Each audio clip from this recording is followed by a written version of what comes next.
Graça e paz, graça e paz. Bom dia.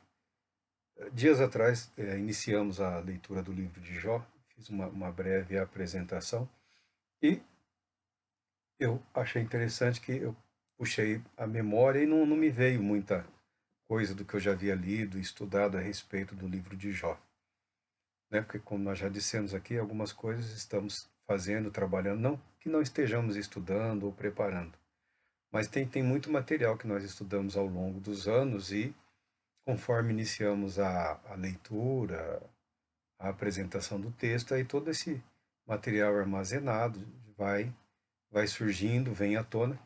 E não foi exatamente isso que eu percebi quando li, fiz uma apresentação do livro de Jó. Então eu me voltei para alguns livros, né, para ver o que havia acontecido. Mas antes eu quero marcar o ponto aqui, né? No capítulo 2 de Jó, versículo 11, que fala dos amigos dele, ele faz Bildade e Zofar. E aparece um quarto, né? Eliú, que não está figurando entre os três amigos íntimos de Jó. Talvez discípulo de algum deles ou alguém que chegou, que fosse de não muito longe. Não são enigmáticas essas presenças, essas figuras, mas o texto diz assim: e três amigos de Jó, ouvindo falar da desgraça que se abatera sobre ele e sua casa, vieram visitá-lo, partindo cada um de sua região, pois haviam combinado de vir prestar-lhe alguma solidariedade e consolo. Ele faz da cidade de Temã, Beldade de Suá e Zofar de Naamate. A tragédia, ela corre rápido, ela é anunciada. Nós estamos falando aqui do período patriarcal, provavelmente, e quando falamos do período patriarcal, nós estamos sempre muito preocupados com Abraão, a chamada de Abraão, Isaac, Jacó, os patriarcas como um todo. Mas nós sabemos que o testemunho de Deus, o conhecimento de Deus, não estava limitado a esse chamado, a essa vocação com vistas ao estabelecimento de uma nação, de um povo, da nação de Israel. O próprio Moisés, quando fugiu do Egito, né, ele ficou na companhia, ele foi recebido na casa de um homem que era um sacerdote, provavelmente sacerdote do Deus Altíssimo, né? E assim havia muitos outros, inclusive esses amigos de Jó eram três expoentes e o próprio Jó também era um homem que tinha, homens que tinham consigo o testemunho do Deus verdadeiro, né? Você vê que Jó, ele adora o único Deus, o verdadeiro Deus, os amigos dele também. Esse Eliú que aparece também, você vê que são pessoas que têm o temor reverente ao Deus Todo-Poderoso, Criador dos céus e da terra, reconhecido como Criador, como Todo-Poderoso, como justo, né, como santo. Então, esses homens tinham um conhecimento de Deus. E quando nós ingressamos no livro, na leitura do livro de Jó, nós vemos que esses três amigos aqui foram chamados para, né, prestar alguma solidariedade e consolo. E eram amigos mesmo, amigos a ponto de ficarem com ele na cinza por uma semana, jejuando. Tamanha a perplexidade que se abateu sobre todos pelo que havia ocorrido com Jó. Mas eu falava que eu procurei na memória e não achei muita coisa. Não me veio nada à memória de interessante e eu me perguntei por quê. Aí eu fui reler o material que eu tenho, até peguei algumas outras coisas e vi que, apesar de todo o material que eu vi, que eu li, esse é um dos livros que eu mantenho a leitura absolutamente devocional, né? Literatura de sabedoria, um livro de sabedoria. Eu leio sem pressupostos, né? Eu não leio com a intenção de identificar propriamente aqui doutrinas, conceitos, revelação, alguma coisa assim, não. Eu leio como leitura basicamente devocional. Alguns dos livros que eu li, um dos autores, ou vários, né, falam da limitação da filosofia, né, que Jó deixa evidente as dificuldades do pensamento filosófico no que diz respeito a uma tentativa consciente ou metódica, né, de estabelecer a verdade de Deus, o relacionamento com Deus, o agir soberano de Deus, uma tentativa de descrever filosoficamente o agir de Deus para com a humanidade. Mostra as dificuldades e o fracasso total, completo, quase que absoluto dos movimentos filosóficos. Eu li alguma coisa do, não está aqui comigo, Maimônides, o grande filósofo judeu, né, e ele apresenta uma perspectiva razoavelmente semelhante, apresentando também os amigos de Jó, e vinculando cada amigo a uma corrente filosófica por ele identificada nos dias dele, né, desde Aristóteles ou outros filósofos lá, o conhecimento que ele tinha. É uma apresentação bastante interessante, a de Maimônides, material disponível em língua portuguesa, muito embora a leitura para alguns possa ser difícil, porque o método de ensino desses rabinos, desses mestres antigos, não é em nada semelhante ao dos nossos, né? Você, para aprender com um deles, você tem que evidenciar o seu desejo de aprender. Então, você aprende o que é considerado fundamental, para que a partir daquilo você possa ser ensinado a ir além. Então, você tem que praticamente provar que pode aprender. Você não será um desperdício de tempo de conhecimento, né? Mesmo assim, são generosos, que eles deixam as ideias lá, né? Não é não é a nossa ocidental, via de regra, porque a metodologia de ensino está mudando no mundo já faz bastante tempo. Estamos aqui no Brasil bastante atrasados, né? Aqui o professor, o mestre, o ensinador, o doutor está preocupado em arrastar a mente das pessoas, né? Na minha opinião, interpretando mal as palavras do apóstolo Paulo, né? Conduzir todos a mentes cativas a Cristo.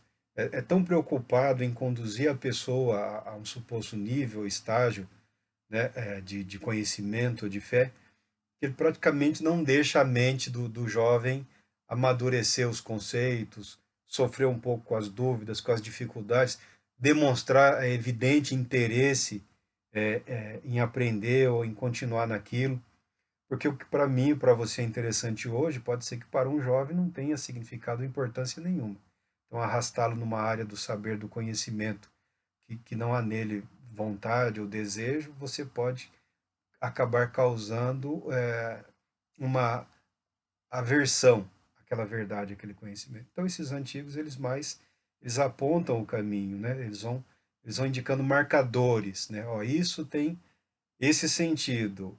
Aqui, essa é a direção, né? E a mente do estudante, da pessoa que, se ele decidiu aprender, ele vai se dedicar a aprender, a exercitar o seu raciocínio, o seu intelecto. Ela é direcionada para o conhecimento. À medida que a dúvida surge, essa pessoa é novamente confrontada com os princípios aprendidos, com o propósito da jornada, onde ele se encontra, né? E a melhor direção a seguir. Então, a literatura de sabedoria tem essa. Mas uns falam do fracasso da filosofia, né? Eu penso até mesmo das limitações da própria teologia. Né? Li outros autores reformados e não, tem muito material interessante, mas nada que eu considere tão útil, né? Tão próprio para dirimir as nossas dívidas à medida que você vai se identificando com esses amigos. Há quem fala que não são amigos. Não, eram amigos, sim, são amigos de Jó. À medida que você vai identificando, que você vai percebendo como você também cai nas ciladas, né? Como seu raciocínio se identifica com o deles em em outro ponto, ou em vários pontos, aí de repente você chega na parte do desfecho. Jó é confrontado por esse jovem Eliú, que faz acusações graves e sérias contra Jó, né? E logo em seguida a apresentação da fala desse jovem Eliú, Deus se revela a todos que ali estão. Deus traz a verdade de si, Deus se apresenta. E nesse momento, Jó se reconhece pecador, reconhece que falou demais, ele se humilha, ele é estabelecido numa condição de mediador ali, né? Porque os três amigos são acusados de não falarem de Deus o que é correto, o que é justo, né? Eles pecaram. Então, quando você está lendo o livro de Jó, é uma literatura interessante, você vai se identificar com verdades que há nas falas de todos eles. Há verdades nas falas do Bildade aqui, do Elifaz, do Zofar, do Zafar, que Elifaz, Bildade e Zafar. Você vai encontrar verdades na fala de todos esses homens, inclusive nas falas de Jó. E você vai também se deparar com a grande verdade de que todos erraram, todos pecaram, todos falaram de Deus o que não era correto, o que não era justo. Eu comecei a ler esse livro há muito tempo e eu não entendia, mas o que há de errado na fala desses homens, né? Aí conforme você vai amadurecendo, conforme você vai se dedicando a aprender, você percebe que eles estavam equivocados, sim. Um dos livros que mais me chamou a atenção, a postura dos escritores, que ele fala que esse livro aqui, ele evidencia, né, um tipo de idolatria que os cristãos ou os judeus, que os religiosos, vamos falar de nós cristãos, que os cristãos, eles tendem a não reconhecer, né? Nós tendemos a não admitir que nós criamos ídolos intelectuais, uma idolatria mental, uma idolatria intelectual. Nós, no nosso meio, é comum ver pessoas devotas de certas doutrinas, pessoas que apreendem, que se identificam, que se apegam e às vezes se apropriam de certas verdades, de certas doutrinas da palavra de Deus, e aquela doutrina é o Deus deles. Como se Deus fosse obrigado a agir e a reagir em conformidade com aquele um, dois ou três ou quatro pontos lá. Por isso que já faz muito tempo, muito embora eu leia, não fica, eu desprezo, eu vejo como informação, mas não, não consigo seguir o raciocínio. Por quê? Logo após mostrar os erros e as falhas, a maioria desses teólogos, homens sérios, eu não estou criticando, a maioria, eu estou criticando a possibilidade de uma leitura equivocada da teologia para depois você se voltar para a Bíblia, para a devoção e criar um obstáculo na sua própria vida, na dimensão espiritual. À medida que eles revelam as dificuldades, a nocividade, o fracasso da perspectiva filosófica ou doutrinária, teológica, das concepções da época passada ou atual, eles, por força do trabalho, pela natureza do trabalho que eles desenvolvem, eles apresentam também um, um desenvolvimento, um esboço histórico, sociológico, religioso.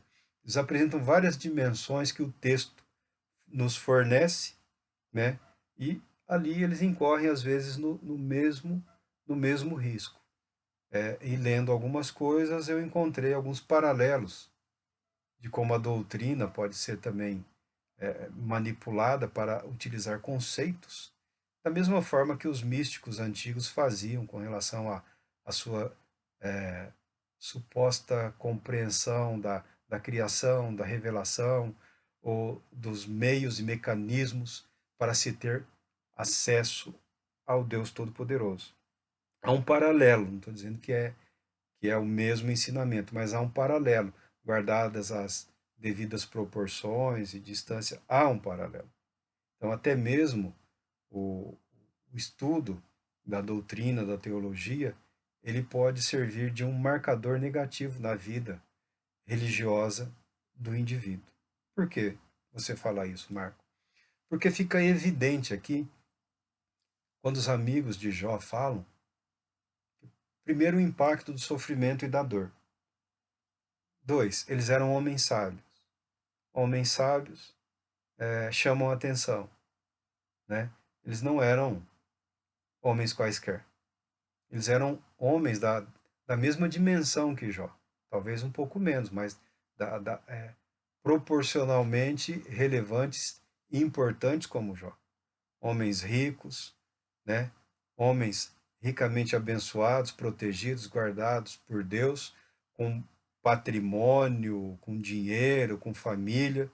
Esses homens, de alguma forma, evidenciavam a expectativa ou a ideia de que um homem próspero, um homem saudável, é um homem abençoado por Deus. E se for saudável, se for rico, tiver muitos filhos, aí que é o exemplo, né, do propósito de Deus para o homem fiel. Então, pesava sobre eles também a responsabilidade de dar uma resposta, porque nós podemos imaginar, o livro se apresenta aqui, você tem a ideia de que a região toda foi saber o que estava acontecendo. Esses homens, assim que pararam de lamentar, terminaram o seu jejum, né, eles não continuaram no consolo do sofrido Jó. Eles não se moveram para trazer algum cuidado médico, algum outro apoio. Né? A situação se mostrou alarmante a tal ponto que eles quiseram se separar de Jó, se dissociar de Jó. Eles que eram amigos íntimos de Jó, concluíram que realmente Deus está agindo contra Jó, Deus está lutando contra Jó e Jó não tem como vencer essa batalha. Muito embora Jó tenha iniciado o discurso, devido ao silêncio prolongado, e quando ele abriu a boca, ele foi pecando, sim. Eu entendo que a prova de Jó, a aprovação de Jó, está circunscrita aos eventos. A Bíblia fala que nisso tudo Jó não pecou, e ele não pecou. Agora, terminada aquela série de eventos, aguardando Deus o momento adequado para intervir, porque nós não podemos imaginar que Deus tenha permitido que Satanás atacasse tão violentamente a vida de Jó se Deus não tivesse um propósito maior. Uma das coisas que me é fascinante no livro de Jó é que, no contexto da fala dos amigos e de Jó, o inimigo ele é descartado, talvez sugerido, mas assim, ele é descartado. Ser soberano e eterno, capaz de governar, de intervir, de reagir, é só Deus. Mas quando esses homens começam a se separar, se deslocar de Jó, praticamente dizendo: Jó, que sempre foi o nosso amigo, nosso exemplo, ele não nos representa, por assim dizer. Certamente Jó pecou, porque Deus jamais permitiria o sofrimento, a miséria, a doença, se não for como retaliação ao pecado. Ao pecado como uma ação, não como uma natureza. Aí nós estamos falando aqui, em algum momento aqui, o Antigo Oriente caiu no formalismo religioso. Em algum momento, não é novidade, nunca foi novidade. Na história da humanidade, na história dos religiosos, a pessoa manter apenas a formalidade, a forma externa de culto, de adoração ou de devoção, né? De fazer o que é certo, muito embora a sua alma, o seu espírito não esteja totalmente engajado naquele ato de culto, de reconhecimento de Deus e de viver em comunhão com Deus. Nós vemos no relato de Jó que ele era muito preocupado, ele tinha muito medo de perder os seus filhos. Todo pai tem esse receio, tem esse medo, né? Não é o que se espera, o sofrimento é grande e intenso. Mas o medo de Jó o leva sempre a oferecer sacrifícios e mais sacrifícios, tentando justificar eventuais pecados, mas você não vê, até então, Jó se expressando numa oração ou num ato de comunhão. Deus é um ser que ele conhece de ouvir. Então ele foi educado no pensamento religioso, na adoração correta, na prática correta, na vida correta, né? Jó aprendeu com o pai, com o avô, com o bisavô. Ele representa uma linhagem de homens tementes a Deus. Ele representa uma linhagem. Esses três também, né? Representam que a informação do Deus único e verdadeiro, ela não havia sido totalmente apagada da terra, como alguns sugerem, por conta de Abraão, como se tudo fosse idolatria e paganismo. Mas esse estado aqui, esses homens acabam evidenciando, eu concordo com, é uma introdução ao Antigo Testamento, eu não me lembro o nome agora, é uma introdução ao Antigo Testamento, havia uma idolatria, um pensamento meio que pagão, mágico, místico, de que se eu evitar o erro, se eu procurar agir da maneira correta, né? Se eu prestar o culto, aqui no caso aos sacrifícios pelo pecado, por eventuais pecados, se eu fizer as ofertas corretas, nas datas corretas, do modo correto, Deus tem a obrigação de reagir a isso de forma favorável, a manter sobre mim as suas bênçãos. Esse é o pensamento de muitos. Esse é um pensamento que nunca se apagou da história. Ao invés da vida de busca da comunhão, da aceitação, do reconhecimento, do amor reverente, da conduta respeitosa, reverente, amorosa, que glorifica o bom nome de Deus, há o estabelecimento de um relacionamento de troca. Eu te agrado e você me abençoa. Eu faço o que é certo e você me abençoa. Não há nada de errado em fazer o que é certo e não há nada de errado em esperar as bênçãos de Deus.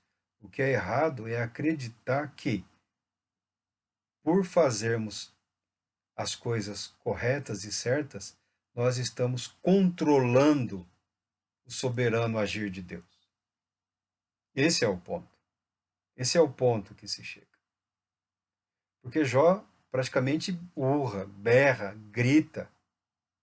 Se tivesse forças, subiria num lugar alto e ele chega a ponto de dizer que queria uma assembleia para comparecer diante de Deus para apresentar as razões dele.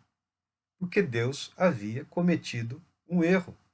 Deus não estava sendo correto ou justo ao permitir tamanha aflição na vida dele. É magnífico como eles não consideram o Satanás, ou Satã aqui, como falam os antigos, como um Deus oponente. Sabem da existência do anjo, mas não reconhece como Deus. Isso é magnífico. Mas, por outro lado, a arrogância, a presunção, havia se estabelecido na mente desses homens e na concepção religiosa deles. Jó consegue rebater os amigos que estão até mais errados do que ele, porque na experiência de vida dele, ele viu o sofrimento de pessoas justas. Ele viu que muitas vezes o ímpio, o pecador, o terrível, o maligno, prospera, se dá bem e nenhum mal acontece. Ele já tinha consigo algumas ideias de que esse dualismo aí, né, não faz tanto sentido. Há situações em que nós vemos injustiça e há situações em que nós vemos um injusto prosperando. Não somente o justo, o santo, o reto ou o correto. Só que nisso a reflexão ficava só como um pensamento, porque ele estava entre aqueles que eram guardados e protegidos por Deus. Estava entre aqueles que tinha essa convicção de que se eu fizer a coisa certa, Deus se verá obrigado a me abençoar. É nesse caminho. Porque conforme ele vai falando, ele vai se mostrando. Ele vai lançando contra os céus toda a sua dor, toda a sua mágoa, toda a sua revolta, toda a sua ira, todo o seu, a sua insubordinação contra os céus. Jó, ele chega a ponto de praticamente se rebelar contra Deus. Satanás não estava totalmente errado. Tira tudo que ele tem, toca ali na carne e verás. Não estava totalmente errado. Não estava totalmente errado. Muito embora, aparentemente, Jó não fosse tão preocupado com as riquezas e os bens, ele era aquele homem que amava os seus filhos e as suas famílias. Mas depois você vai percebendo também que ele sente falta do reconhecimento, de, de ser procurado, né, para aconselhar, para orientar, para julgar. Né? Ele sente uma saudade, uma falta dos dias de prosperidade em que os outros reconheciam na vida dele o favor de Deus. Nesse momento em que as pessoas não reconheciam o favor de Deus, o amor de Deus, não reconheciam que ele era um eleito, um predestinado, um guardado, um protegido, né? ele, ele não conseguiu manter ou preservar a mesma paz, tranquilidade e equilíbrio que ele estava tendo nos dias bons. Nesse texto de Jó, nós também podemos ver uma figura muito desprezada aqui, que é a mulher do Jó. E ela até que aguenta firme. Ela reconhece o caráter de provação, de um teste severo, de um teste absoluto na vida do marido. Ela chega, talvez por compaixão, por dó, porque ela foi a mulher do Jó. Ela não era uma mulher qualquer.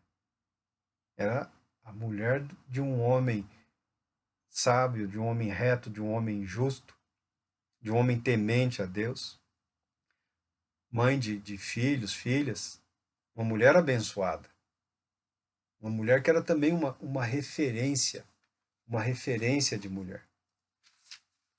E ela também perdeu tudo. Ela também perdeu tudo.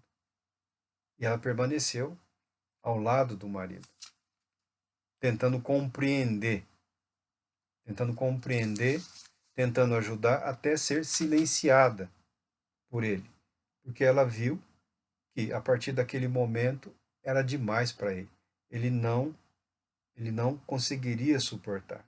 Eu falei, sábio, mas eu acho que sobre Jó não não se não pesa sobre ele a questão da sabedoria. A Bíblia fala que ele era um homem bom, honesto e justo, que amava respeitosamente a Deus e evitava praticar o que era mal. Para mim é um homem sábio, nisso há sabedoria. Tá? Nós temos a figura da mulher de Jó, que ele espanta.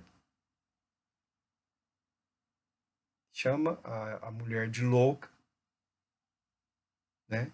E se mantém ali na sua integridade.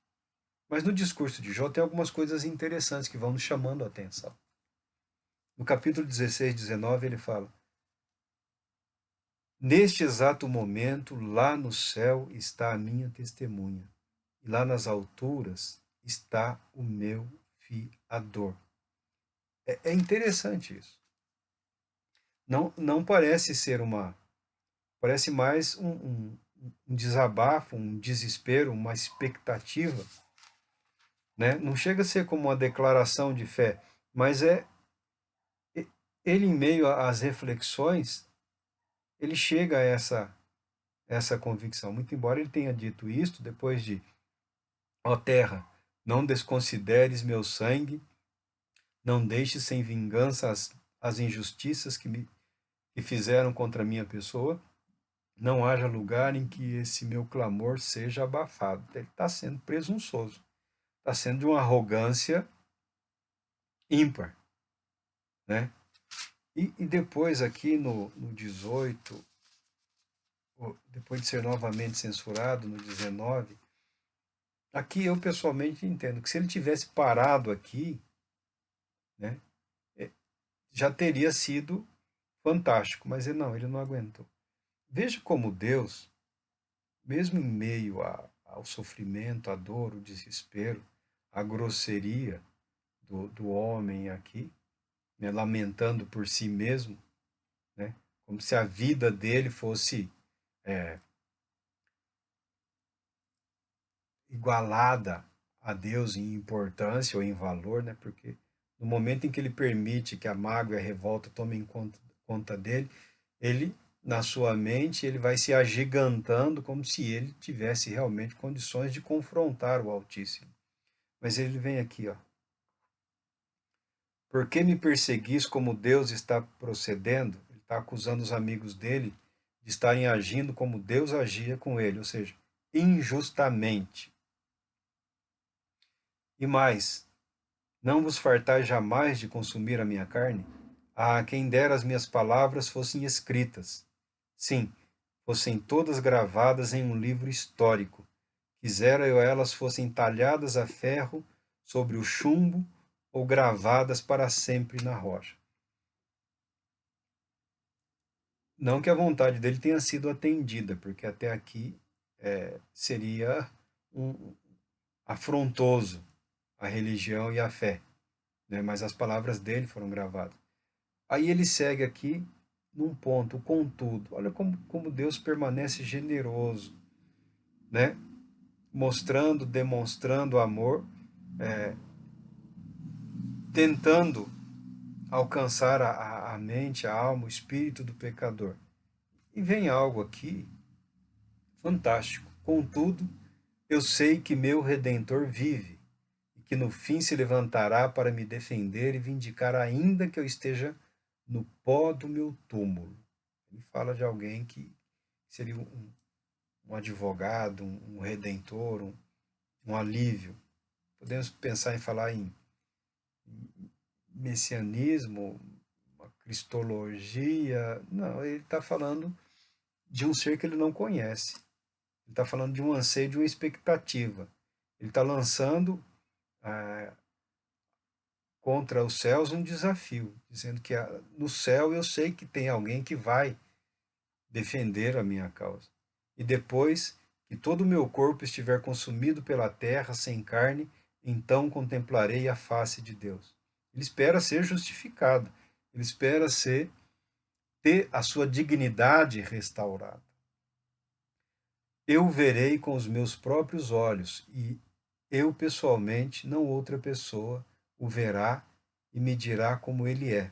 Ó, quão intenso é o desejo do meu coração por esse dia.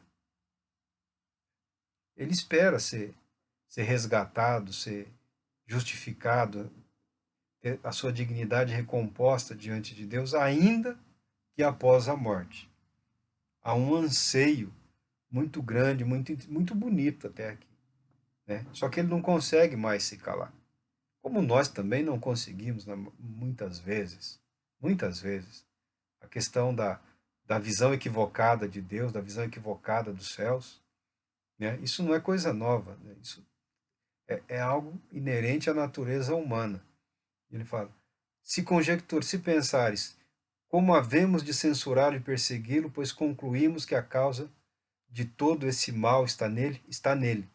Melhor será, pois, que temais a espada da justiça, pois por meio dela vêm os castigos, a fim de que saibais quem é o Todo-Poderoso.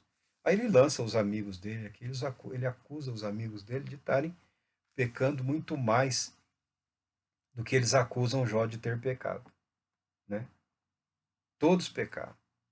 É belo como fala o apóstolo Paulo, né? Todos pecaram e destituídos estão da glória de Deus. Todos pecaram. A pergunta é: onde está o pecado? Onde está o pecado? É o ato ou é o pensamento que conduz ao ato? Ah, mas eu pensei e não pratiquei. Tá. Mas há uma raiz, então. É o sentimento? Só para falar, mas eu nunca traí. a minha fé, nunca traí a minha família, nunca traí isso, nunca... Tá, que bom, graças a Deus. Mas houve o pensamento? Em algum momento ele brotou e você teve que lutar para apagar, para retirar, para reafirmar os seus valores? Então a nossa ideia de retidão e de justiça, ela é muito limitada ao agir. Nem sempre ela atinge o âmago do nosso ser, porque podemos imaginar ou pensar, não, basta que, muito embora eu tenha lutado comigo mesmo, eu venci e decidi pelo que é certo. Muito bem, meu irmão, parabéns, é isso aí mesmo. É isso aí mesmo, é esse o caminho. Mas o encontrar a si mesmo a necessidade de lutar e prevalecer contra pensamentos, emoções, sentimentos e desejos que você sabe que contrariam a vontade expressa de Deus, Deus que você quer agradar, Deus que você quer obedecer, e mesmo assim você se vê confrontado consigo mesmo em si, isso reflete que há algo de impróprio e inadequado em nós, no ser humano, que é a natureza pecaminosa, que somos filhos de Adão. Adão pecou e colocou esse mal, né? Tanto que a própria palavra aqui do Satã, né? Satanás é aquele que desvia, é aquele que não está mirado no alvo correto, é aquele que oferece uma alternativa, né? Aquele que se desvia da verdade, é aquele que oferece um caminho rápido, né? Que acaba conduzindo muitos a, ao erro, ao fracasso, como foi aquele casal primeiro lá. Mas Jó está nessa posição aqui, muito confortável com a sua justiça própria, muito confortável com a sua dignidade de homem que não pecou, que não errou, não falhou e que está sofrendo por um ato injusto e deliberado, sem nenhum motivo da parte de Deus. Parte do sofrimento humano, parte da revolta que atinge a muitos, da ira, né, de ser dominado pela ira, pelo ódio, pela mágoa, pelo ressentimento, tem a ver exatamente com isso. Com a nossa falta de visão de Deus, mesmo que na vida religiosa estejamos fazendo as coisas certas, do jeito certo, onde há o risco de que se crie doutrinas, né, idolatrinas, né? A pessoa idolatra. Não, a verdade é essa. Então Deus vai agir como ele passa a pressupor ou a indicar como Deus com certeza agirá. Porque aprendeu um pouco sobre o que é a justiça de Deus, sobre o que é o amor, sobre o que é misericórdia, sobre o que é compaixão, sobre o que é poder. Deus é espírito pessoal, sobre espiritualidade, sobre a pessoa de Deus. Não, não, eu tenho certeza, Deus nunca permitirá isso. Deus nunca permitirá aquilo. Uma outra perspectiva de leitura que se vem à tona, que se está falando das idolatrias mentais, da idolatria da doutrina, da idolatria, do pouco conhecimento que nós temos de Deus. O texto evidencia e escancara a perfeita liberdade do Criador em agir conforme a sua própria vontade. Isso o ser humano tem grande dificuldade de aceitar. É muito bonito falar de pactos, de alianças, né? Você pode ler toda a Bíblia, né? Encontrando lá o reino, né? O pacto, o Messias. Eu tenho até uma coleção aqui, né? Que também não está aqui, que fala, né? Sobre o reino, sobre o pacto, sobre o mediador. Você lê toda a Bíblia encontrando os cordões dourados, né? O Berite também lá, que tem um teófilo brilhante, o cara, né? O fator unificado, o que unifica o Antigo Testamento, né? O que conduz da criação, queda, redenção, a consumação, o que conduz a isso? Tem quem achou o pacto lá, o Berit lá, fantástico, desenvolvimento acadêmico, a apresentação brilhante, né? Outros veem o reino, o pacto, a aliança, o mediador.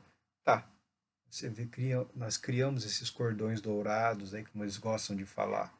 Né? Cada brilhante teólogo, cada escola de teologia acaba desenvolvendo um conceito que ele usa para unificar supostamente a verdade, né, e discorrer sobre a progressão da revelação de Deus através dos séculos, e cada escola tem lá o seu expoente, o seu brilhantismo.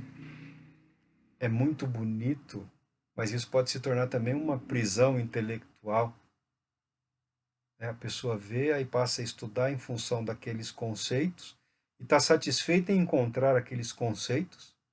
Ele acredita e ele pode viver e viver bem em função da fé, do que é ensinado, tendo aqueles conceitos como parâmetros de decisão, de reconhecimento do agir ou não de Deus na vida dele, tá? Mas o perigo é quando a pessoa, às vezes sem perceber, amarra Deus com esses cordõezinhos dourados aí e passa a ensinar ou a transmitir a palavra de Deus como se Deus estivesse preso à nossa capacidade de compreensão, à nossa capacidade à nossa intelectualidade. Não, Deus vai agir dessa maneira, porque está escrito no livro tal que ele fez isso e isso, a situação é a mesma, então a resposta é certa. Deus vai agir assim. Quando foi que isso deu certo? Isso nunca deu certo. Isso inverte a posição. Nós, como criatura, dependemos totalmente do Criador. Quando você se encanta por conceitos doutrinários ou religiosos, de forma equivocada, que não é o propósito da religião, da fé ou da doutrina, você corre o risco de criar essa expectativa de que você está guiando Deus com as suas ações, com as suas orações, com os seus comportamentos e trazendo Deus para o seu lado. E alguns se encantam com isso. Até mesmo quando Deus, por misericórdia e compaixão, continua abençoando, aguardando que a pessoa caia em si, o que era devoção, o que era adoração, o que era culto, se transforma numa posição arrogante, numa postura presunçosa, numa postura pecaminosa, que contamina, que corrói e que destrói. Deus escolheu agir através da criação. E ele assim o faz de modo soberano, pleno e absoluto. Mas para que não fiquemos só nas questões de Jó e seus amigos, aparece esse outro aqui, esse mais jovem, o Eliú, e com certeza bem mais jovem.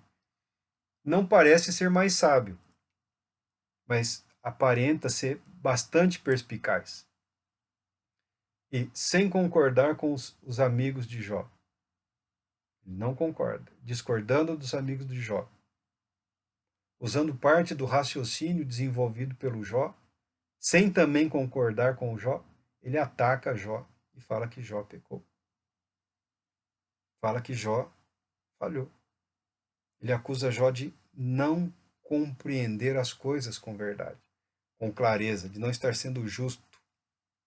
Esse jovem diz: o Espírito de Deus me fez, o sopro de Shaddai, o Todo-Poderoso, me proporciona a vida. Responde-me se puderes, prepara-te para justificar-se perante minhas denúncias. Ele aparece aqui também para atacar Jó. Mas ele se diz ter sido movido por Deus, diferente dos outros que foram movidos pela tragédia, pela amizade. né? Esse daqui diz ter sido preparado por Deus para aquele momento. E ele vai discorrendo e ele chega num ponto lindo. Aqui, ó. Também é castigado na sua cama com dores e constante agonia nos ossos, de modo que sua vida rejeita o alimento e sua alma comida saborosa. Está falando do sofrimento do sofredor. Já não se observa sua carne e seus ossos que não se viam agora saltam aos olhos de todos. Sua alma chega cada vez mais perto da cova e sua vida dos mensageiros da morte. Jó mesmo falou que preferia ter morrido, sabia que estava seguindo para a morte e que de alguma forma aguardava que justiça seria feita mesmo na eternidade. A apresentação dele é arrogante e presunçosa, muito embora tenha ali uma luz do que nós entendemos como redenção, como perdão, como completar-se a obra de Deus. Mas na mente, na vida dele, esse conceito não é o dominante. É uma expectativa a qual ele passa a recorrer ali no profundo desespero. Talvez valores que tenham se perdido ou que não estivessem ainda devidamente maduros ou construídos. Né? Mas não foi do nada que ele puxou. Eu sei que eu sei que lá no alto, nos céus, o meu redentor vive. Não foi, não foi do nada. Algum conceito havia, alguma verdade havia, mas não iluminava a vida deles, mas a mente é o raciocínio. Ela surge aqui no desespero.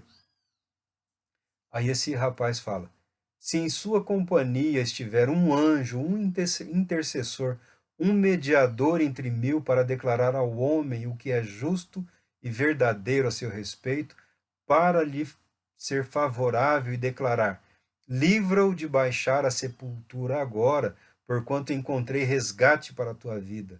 Sua carne se moverá e será como na infância. Sua carne se renovará e será como na infância, e ele voltará a ser como no tempo da juventude. Ele orará a Deus e será contemplado com o favor do Altíssimo, que lhe permitirá ver a face de Deus com júbilo e restituirá ao homem a sua condição de justo. Esse rapaz foi bem.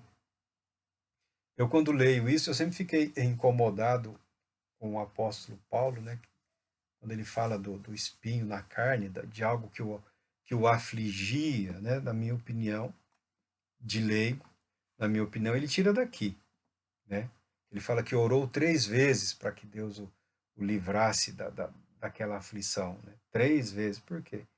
Aqui, ó.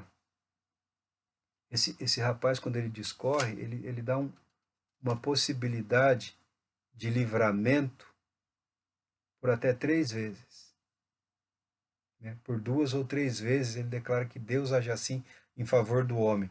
Quando ele fala aqui do anjo, ele fala assim: sua presença estiver um anjo, um intercessor, um mediador entre mil para declarar ao homem que é justo e verdadeiro a seu respeito. Ele acredita, ou ele parece acreditar na possibilidade de uma mediação. Um, um outro, né? Um mensageiro de Deus, um ser enviado por Deus para mediar a, a situação do homem. E ele fala que esse mediador será ouvido por Deus e a pessoa pode ser curada. Ele diz aqui, ó.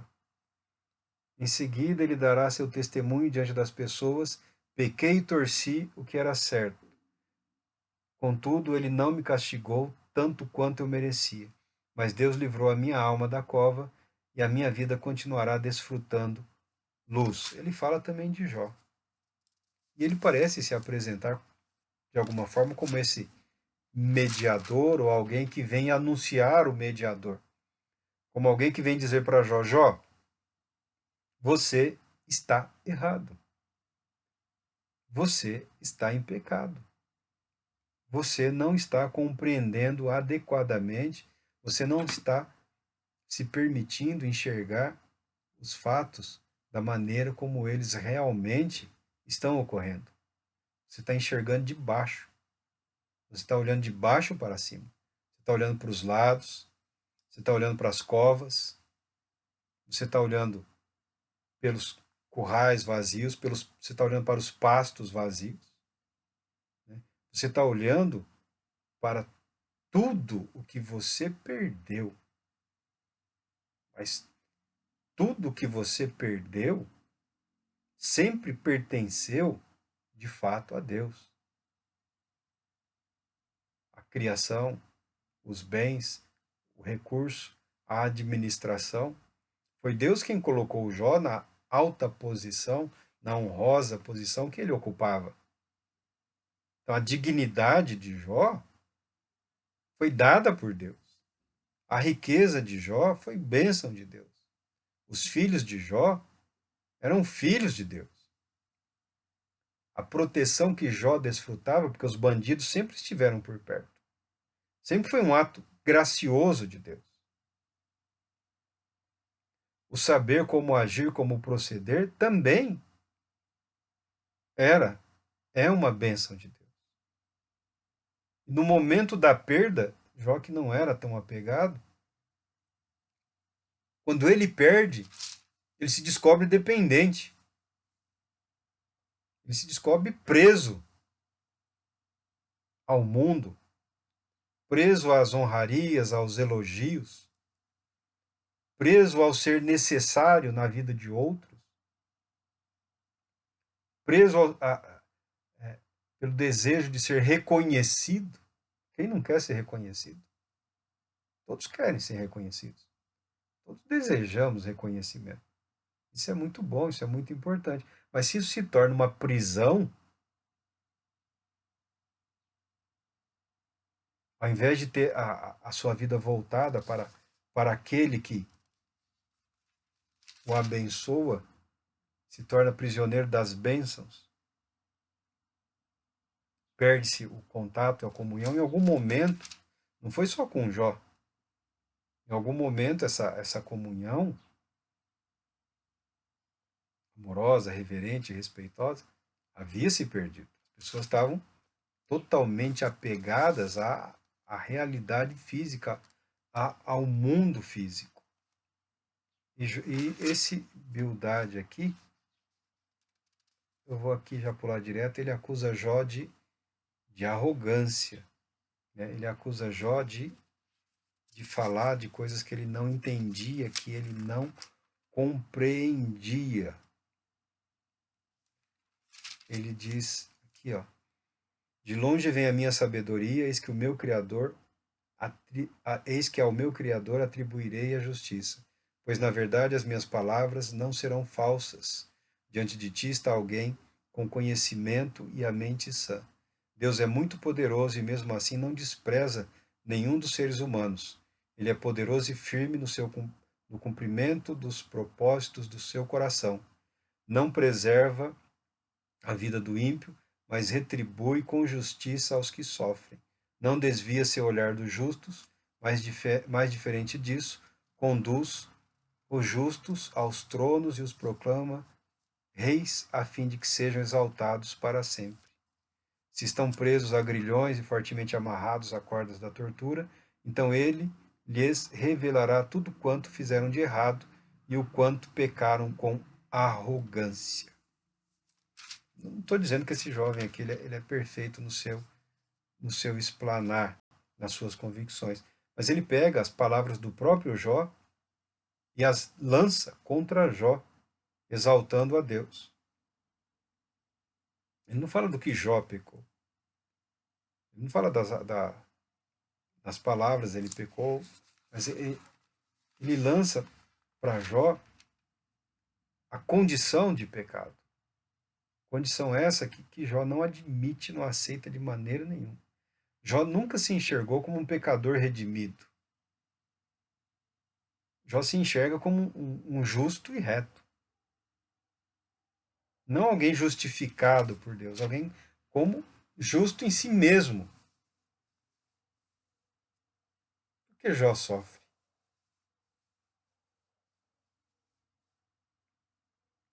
Principalmente porque ele acredita ter um mecanismo para evitar o sofrimento, que é a obediência a Deus, que é o culto, a devoção a Deus, se falarmos hoje de superficialidade ou de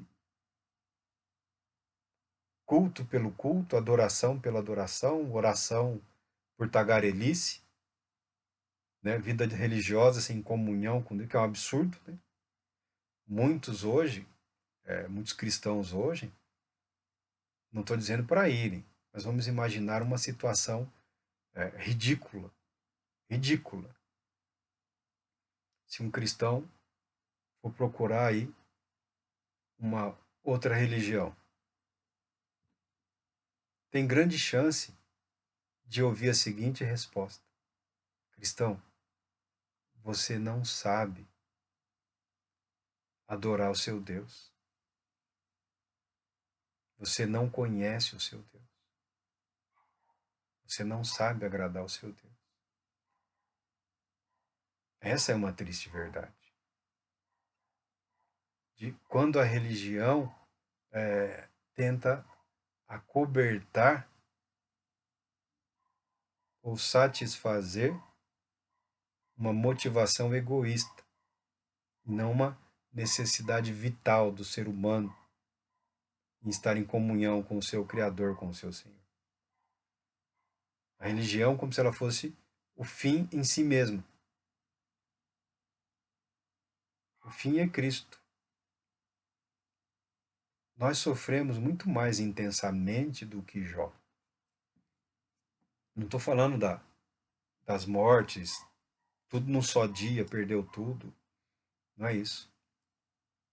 Nós sofremos muito mais intensamente do que Jó, porque nós temos a informação de uma revelação infinitamente superior à de Jó. Nós temos um conhecimento do plano e do propósito de Deus, que até mesmo os patriarcas não tinham conhecimento da dimensão toda, completa. Eles tinham a ideia, a informação, eles tinham a sementinha lá. Nós temos a revelação plena do amor de Deus que ocorre em Jesus Cristo e não desfrutamos disso. Nós temos o acesso direto ao trono do Pai através de quem? De Jesus Cristo, que está à destra do Pai. Nós temos acesso às bênçãos dos céus para as nossas vidas, para nosso espírito, para a nossa mente, através de quem? Do Espírito de Cristo, do Espírito Santo que repousa na igreja gratuitamente. Não sei por que as pessoas ficam esperando um avivamento. Está esperando o outro para você poder dar um passo, criar espaço na sua vida para o agir de Deus? Depende sempre do outro, da data marcada no mês vindouro, né? Depois do carnaval, antes da Páscoa. Então, não é uma motivação, uma devoção. É um compromisso sócio-religioso. Depende de uma marcação, de uma datação, depende de ver no outro, aí fazer todos os testes, confirmar, não, isso é de Deus, agora eu também vou. Talvez seja até tarde. Esse jovem Eliú aí, ele fala da grandiosidade de Deus e ele funciona como um arauto. Ele funciona como alguém, ele age como alguém que está ali para preparar o caminho para a manifestação de Deus. Que quando ele fala, todos se calam. Muito embora ele fosse mais jovem que todos estão esgotados mentalmente. Todos estão estafados. E ele fala: eu não ousaria discutir com Deus. É o 37, 20. Eu não ousaria discutir com Deus, porquanto isso seria pedir que ele me destruísse. Pessoa alguma consegue olhar para o sol nos altos céus, depois que o vento passa e clareia o firmamento. Do norte vem a luz dourada. Deus vem em temível majestade. Quanto a Shaddai, o Todo-Poderoso, não nos é possível compreendê-lo. Ele é magnífico em poder e justiça, pleno em retidão. Deus não oprime ninguém. Deus não oprime ninguém. Por tudo isso, os seres humanos devem amá-lo com toda reverência. Contudo, ele não dispensa sua atenção aos arrogantes e àqueles que a si mesmos se julgam sábios. Meu irmão, não é à toa que a Bíblia fala que a sabedoria do mundo passará. A nossa filosofia, a nossa teologia, tá? Elas servem de orientação, servem de alicerce, servem de fundamento intelectual, mental. Ajuda você criar um raciocínio com objetividade, com clareza, mas não são ferramentas de manipulação do eterno. Nossa vida de devoção, elas são isso. É a nossa confissão da nossa necessidade diária de Deus. O nosso pão nosso de cada dia. Nós não vivemos nem sobrevivemos sem Deus. A nossa alma se torna árida, a nossa mente se torna maligna, ficamos nublados, somos controlados por emoções e paixões das quais nem nós mesmos gostamos. A nossa devoção, o nosso culto, a nossa adoração, a nossa oração, não são mecanismos de apropriação do poder de Deus ou do favor de Deus. São atos que buscam estabelecer uma vida de comunhão e de amor com o Pai. Uma vida de gratidão a tudo que Ele nos tem feito, inclusive quando Ele opta por permitir tragédias. Eu também não tenho nenhum problema, eu não faço questão de defender Deus. Primeiro, porque Ele não precisa. 2, ainda que você esteja profundamente revoltado e magoado, você será, eu tenho certeza, conduzido a uma compreensão, a uma dimensão de comunhão mais intensa com o Pai, bastando que você se permita isso. Chega de apresentar suas razões. Nós fomos chamados para sermos instrumentos de Deus. Não pessoas que se instrumentam com Deus. Nós não somos manipuladores do favor, da graça, do amor, do poder do Pai. Nós somos pessoas atingidas por Ele. Precisamos ser guiadas, guardadas, protegidas e conduzidas na vida de acordo com o que Ele se propõe sábia e amorosamente realizar através das nossas vidas. Isso dói, isso dói. Quando tudo parecia perdido, apareceu um Eliú. Né? Se não me engano, ele é Deus, uma indicação de Deus.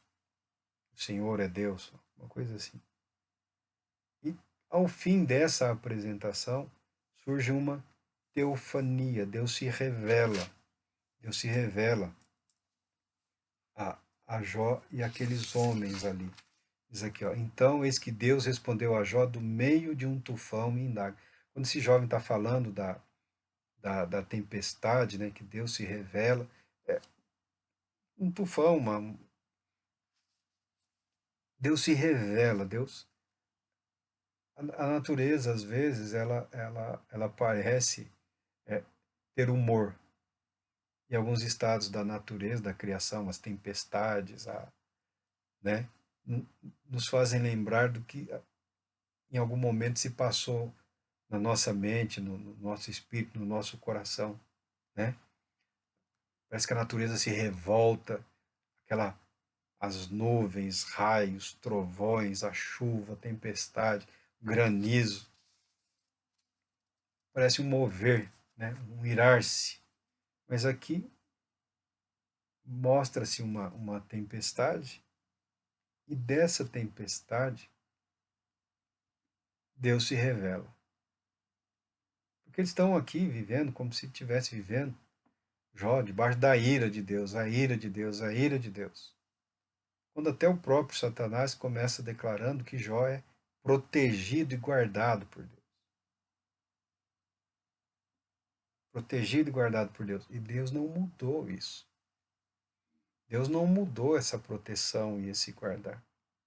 Ainda que ele tenha permitido por algum momento, por algum tempo, uma ação terrível contra a vida do Jó, isso nunca foi final. Porque, como eu imagino aqui, havia uma falha em Jó. Havia uma falha nesses amigos. E Deus se revela aqui. Aqui, ó. Quem é este que busca turvar os meus desígnios com palavras sem conhecimento?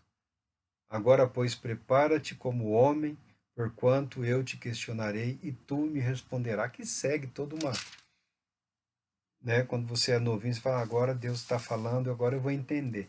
Você não dá para entender nada. Fala do poder da criação, de como são magníficos os seres criados, né?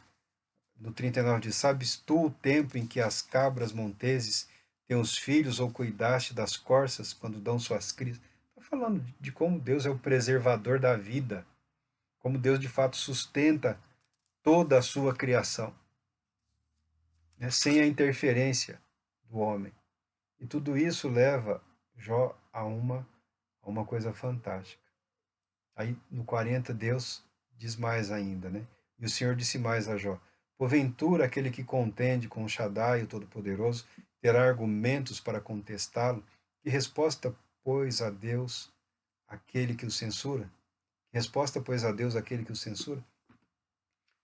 Jó é confrontado, ele passou um bom tempo aí gritando que queria subir aos céus para se apresentar diante de Deus, para apresentar a causa dele, que lá ele teria um advogado, e que ele provaria que ele estava certo e Deus errado em agir ou permitir que a vida dele tivesse se transformado naquele triste espetáculo. Quando Deus se mostra para Jó, nós falamos de uma teofania, mas nós não sabemos qual é a qualidade, qual é essa manifestação. Não creio que eles tenham visto absolutamente nada, mas tiveram plena consciência de que o Senhor estava ali. Eis então que Jó abre a boca para responder ao Senhor. Sou pecador, como posso dignar-me a responder-te? Pelo contrário, tapa minha boca com as mãos para evitar as palavras más. Falei uma vez, mas não repetirei. Ou mesmo duas vezes, porém não insistirei. Olha que coisa linda. Jó foi instrumento de Deus. O sofrimento de Jó foi um instrumento, foi um meio para permitir que Deus se revelasse a esses homens do mundo antigo. Porque eles tinham um conhecimento superficial de Deus. Eles tinham um conhecimento equivocado da fé. Eles tinham um conhecimento equivocado da soberania, do poder de Deus. Né? Falavam muito de poder, poder, poder. Porque se você fala só de poder, poder pode ser manipulado. Agora, quando nós confrontamos aqui as nossas pequenas opiniões e convicções com a perfeitamente livre soberania de Deus, Deus é livre em seus atos, Deus é livre. Deus estabeleceu um meio para salvar, para proteger a humanidade criada. Mas Deus não é propriamente um prisioneiro disso. Olha todo o relato do Antigo Testamento, do povo de Israel, o tempo todo aprontando, aprontando, aprontando, aprontando, desafiando a Deus, indo até o limite, provocando. E quando aparecia o profeta, eles falavam: nunca isso vai acontecer, porque Deus prometeu. A igreja faz isso hoje de forma muito descarada. as igrejas que se apresentam como igrejas de Cristo, eu não estou dizendo que não são, eu creio que são, mas têm se comportado de forma arrogante e presunçosa, como se fosse possível, como se fosse possível ao corpo mudar a cabeça, criar uma mente própria. Falamos que a igreja é o corpo de Cristo, é o agir de Cristo na terra, que continua precisando de Cristo como seu Senhor, como sua cabeça. E ele orienta, ele orienta, ele orienta, e tem a palavra, e tem a palavra, e tem a palavra. Ainda assim, querem testar. No mundo tereis aflições. Não, ninguém quer sofrer. Mas claro que ninguém quer sofrer, nem eu, nem ninguém. Mas nós temos que nos preparar para as aflições. Nós precisamos pensar numa fidelidade a Deus que abranja a nossa vida. Não só o fim de semana, não só 2 horas num dia, ou mais 1 hora no outro. Ah, mas tem mais 2 dias na semana. Tá bom. Tem lugar que se reúne todo dia. Para quê? Também, que não, a coisa não evolui, não vai. Mas isso se processa na vida, isso se processa no caráter, na conduta, na manifestação do amor recebido por Deus.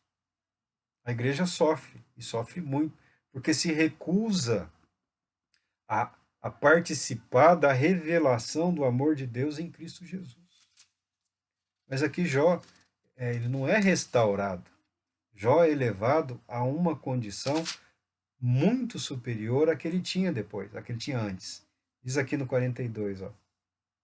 Então Jó abre o coração diante de Deus e declara: sei que podes realizar tudo quanto desejares. Absolutamente nenhuma das tuas ideias e vontades serão frustradas. Tu questionaste: quem é esse que tem conhecimento? Quem é esse que sem conhecimento obscurece o meu conselho? De fato, falei do que não entendia. Abordei assuntos sobremodo complexos sem a devida sabedoria. Tu ordenaste: agora, pois, ouve-me, e eu falarei. E eu te questionarei, e tu me responderás. De fato, meus ouvidos já tinham ouvido a teu respeito, contudo agora os meus olhos te contemplam.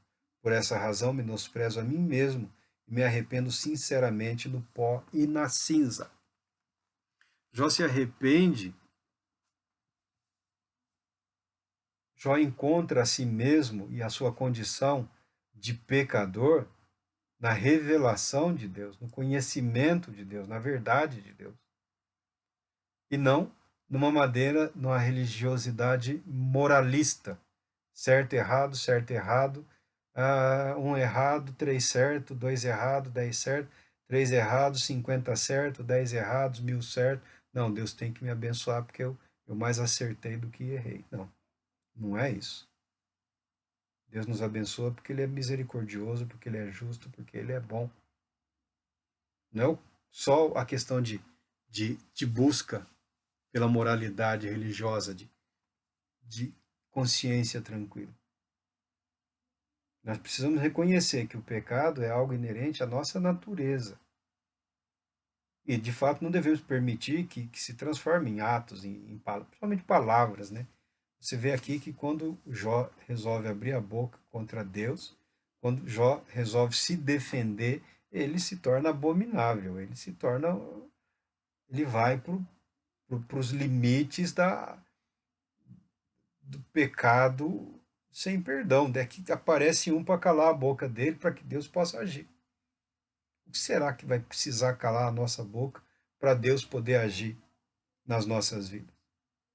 O que será mais que tem que acontecer nesse nosso país para que a Igreja de Cristo acorde e abandone esses laços malditos que foram criados e estabelecidos e todo mundo está vendo que não é a vontade de Deus, não é o propósito de Deus, esse caminho não vai dar certo, nunca deu certo. Até o ímpio tem condições de olhar para a igreja, para a parte da igreja, sejamos justos, sejamos corretos, para olhar para a parte da igreja de Cristo, para olhar para a parte da liderança e dizer de forma desafiadora: isso não é evangelho, isso não é Jesus Cristo, isso não está em nenhum lugar da Bíblia. Até o ímpio é capaz de apontar o dedo e mostrar erro por erro de denominações, de líderes, e a igreja em si se acovarda. Delegou a alguns a obrigação que recai sobre todos. Hã? Não, mas a liderança resolve. A liderança resolve o quê? Você criou mais um mediador entre Deus e os homens, não é mais Jesus Cristo? É a liderança, é o presbitério, é o pastorado, é o concílio, o que, que é? Jesus Cristo não é mais o mediador, não é ele mais quem cobra, não é ele mais que doa, não é ele mais quem conduz, não é ele mais o garantidor, não é ele quem afere, não é o Espírito dele que testemunha, que testifica, que mostra. Esse direito de governar a Igreja de Cristo foi atribuído a homens. É isso? O homem é instrumento de Deus para a consumação do propósito de Deus. Mas ele não pode, de maneira nenhuma, usurpar isso. Usurpar a posição que pertence a Deus e a Cristo. Nós vemos aqui o livro de Jó. Por isso que a coisa fica escura, difícil, terrível, sofrida. Por isso que nós vemos o ódio crescendo. Por isso que nós vemos o ódio aumentando. Por isso que você olha para algumas igrejas evangélicas, você tem uma postura, uma militância que parece aqueles grupos paramilitares extremistas, né? Que seguem homens como se fossem deuses. Um país chamado Brasil, um país de terceiro mundo, um país mestiçado, né? Que tem a sua formação populacional, a sua sociedade formada por pessoas de dezenas, centenas de nações do mundo, pensamentos de eugenia, né? Pessoas criando aí uma, algum tipo de supremacia religiosa, étnica. Isso é aterrorizante, é satânico. A Igreja de Deus precisa acordar para essa verdade. Onde na cabeça de um cristão um pensamento de ódio, um domínio do ódio, de rejeição, de negação, de culto à morte, de culto ao terror? Onde isso vai glorificar o nome de Deus? Será que a igreja também não percebe que logo quem vai estar sendo espezinhada, humilhada e destruída será ela? Porque se deu ao direito de odiar. Odiar. Não é justo. Ninguém está dizendo, meu irmão, que é justo que as pessoas passaram e passam nesse país. Nunca ninguém disse que é justo. Se tem um país que nunca foi justo com ninguém, esse é o país chamado Brasil. Ele não foi justo com os nativos aqui. Ele não foi justo com os escravizados trazidos para cá. Ele não foi justo com os que vieram para construir uma nova vida. Ele não tem sido justo com os que trabalham, com os que se dedicam, com os que constroem, mas é a nossa realidade. Procurar um ou outro grupo para odiar em nome da fé, achando que vai mover o dedo de Deus se declarar ódio ao que a palavra de Deus diz que é abominável. Deus é poderoso para fazer justiça no momento que ele quiser, como ele quiser. E a palavra de Deus declara que ele tem um só dia, Deus fará justiça sobre toda a terra, sobre toda a humanidade. Deus fará justiça, não seremos nós. Não seremos nós. Pega, meu irmão, pelo amor de Deus, pega a história da igreja. Dá uma olhadinha na história da igreja. Toda vez que a igreja se arrogou ao direito de se colocar como injustiçada e sofrida, agora eu vou dar o troco. Olha o que aconteceu. Desgraças, tragédia, ódio, o nome de Deus sendo vilipendiado. A glória de Cristo sendo diminuída e rejeitada. Até hoje, há pessoas que não querem saber de Cristo, não por quem Cristo é, mas pelo que as igrejas de Cristo se tornaram em determinados momentos. Num país chamado Brasil, num país que sabe e reconhece, né, que tem uma alma voltada para a religiosidade, para a espiritualidade, um país que há um desejo de Deus, a igreja de Cristo não pode ser um instrumento de Satanás para barrar, para ser um empecilho para que as pessoas conheçam a Cristo. Nós devemos ser agentes de facilitação. Nós devemos estender os nossos braços, as nossas mãos, para expressar e apresentar o amor de Deus em Cristo Jesus. O nosso Deus é o único Deus, mas ele não nos pertence. Nós é que pertencemos a ele. Não haverá saúde nem crescimento espiritual na vida de igrejas que optaram por odiar. Que Deus te abençoe. É só uma apresentação, mais uma apresentação sobre o livro de Jó. É um livro magnífico. Eu recomendo a leitura, a releitura, a releitura, a releitura, até você entender que o que falta nas nossas vidas não é dinheiro, não é uma família grande, não é o reconhecimento, não é o favor, não é o desejo, a ambição de homens. O que falta nas nossas vidas é nos aprofundarmos no amor de Deus em Cristo Jesus. Que Deus te abençoe grandemente. Crendo Ele, retornaremos em breve.